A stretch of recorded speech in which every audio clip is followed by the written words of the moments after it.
Hello guys, আসসালামু আলাইকুম। আমি চম্পা আক্তার নতুন একটা ভিডিও নিয়ে চলে আসলাম আপনাদের মাঝে। সেটা হলো, অনেকে গাজরের হালুয়া খাইছেন বা গাজরেরই খাইছেন। আমি আজকে বানাবো গাজরের নাড্ডু। সেটা আসলে নিখুঁত দুধ দিয়ে আমি জাল দিছি, ওই সময় আমি দেখাইতে পারিনি কিছু জন্য, আমার ক্যামেরাম্যান ছিল না, এই জন্য আর দেখাইতে পারিনি। তো এখন প্রায় প্রায় এটা সিদ্ধ হয়েছে, আর এটা ব্লেন্ডার করা যায় না, ব্লেন্ডার করে বেশি মিশ হইলে ভালো লাগে না। এটা আপনার ওই যে কুচি কুচি করে কাটে তারপর দুধের সাথে সিদ্ধ করে ওই যে চামিচ দিয়ে বাড়ি দিয়ে দিয়ে যা হয় তাই। তো এটা এখন আমি ঘি দিলাম, ঘি দিয়ে বাদামটা মানে ভাজা ভাজা করবো একটু। বাদাম কিশমিশ দুই রকমের বাদাম দিছি, দিয়ে ভাজা ভাজা করে এটা ভালো করে নাড়াচাড়া করে নেব, যে করে। আর চামিচে চেষ্টা করবো একটু ঠাসা দেওয়ার জন্য, যেন একটু গালে। গাজরটা একটু তো শক্ত টাইপেরই হয়, অত কিন্তু হয় না। আর যদি আপনি ব্লেন্ডার করে নেন ওরকম একটা স্বাদ আসবে না। আর যেহেতু পানি শুকাই গেছে এই মুহূর্তে দিয়ে দিছি আমি চিনি।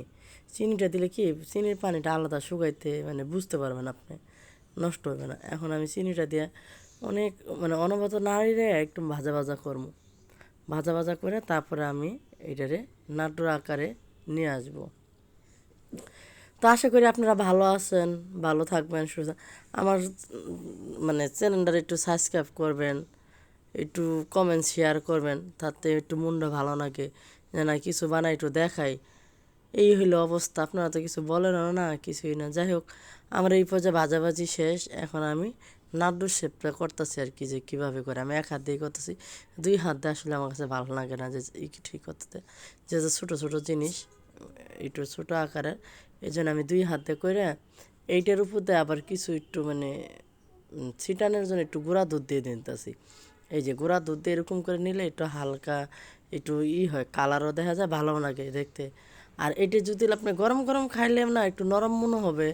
এটা যদি আপনি নর্মালে একটু 3-4 ঘন্টা রাইখে খান, একটু ওই জিনিসটা জমবে, খাইলে অনেক মজা লাগে। খাইয়ে দেখেন, খুবই ভালো লাগবে আশা করি। তো আজকে এই পর্যন্তই, ভালো থাকেন, সুস্থ থাকেন। আসসালামু আলাইকুম। লাইক কমেন্ট শেয়ার করেন, বারবার বলতেছি আপু প্লিজ ভাইয়ারা একটু কমেন্ট বক্সে কমেন্ট করে যাবেন, তাতে আমি খুশি হব।